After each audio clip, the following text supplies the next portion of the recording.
नमस्कार आपण मानक मु स्वागत करुच्ची मोर YouTube channel Shiv Shambhu learning creation को। आज मुझे ब्लॉग रे छाड़िया जाऊँगी तृतीय श्रेणी साहित्य मामुनीर कंडेई साहित्य पाठ 8।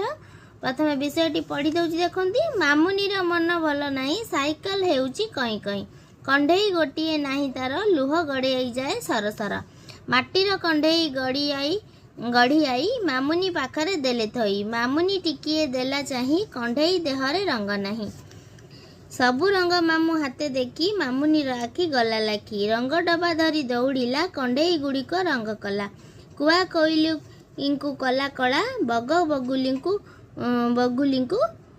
बोली धड़ा माटिया रंग को चिल देहे पारा धरी रंग आड़े चाहे हलदी बसंत बाकी अच्छी हलदिया रंग देवी बाछी मामुनीर मुंड बुलाइला हाथरू रंग डबा पड़गला सबु रंग जाक हेला गोली मयूर देहरे देला बड़ी मामुनी हसिला किरी किरी खुशी रे बुलिला घिरी घिरी। ये थिला द्वितीय श्रेणी मामुनीर कंडेई साहित्य विषयटी। तापर तार प्रश्न उत्तर जेपरी माटी रे कंडेई हुए सेहीपरी आउ केउथिर कंडेई गढ़ा जिबार तुमे जानिच।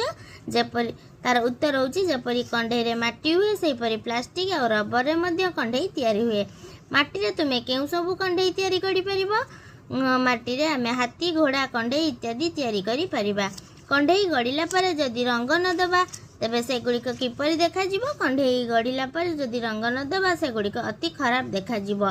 हाथी कंडेईटी गढ़िबा पई तुमको कौन करबाकू पड़िबो? हाथी कंडेईटी गढ़िबा पई हमको प्रथमे माटी आनी सेथिरे पानी पकाई ताकू भल करी चकटी कंडेई तयारी करियाकू पड़िबो।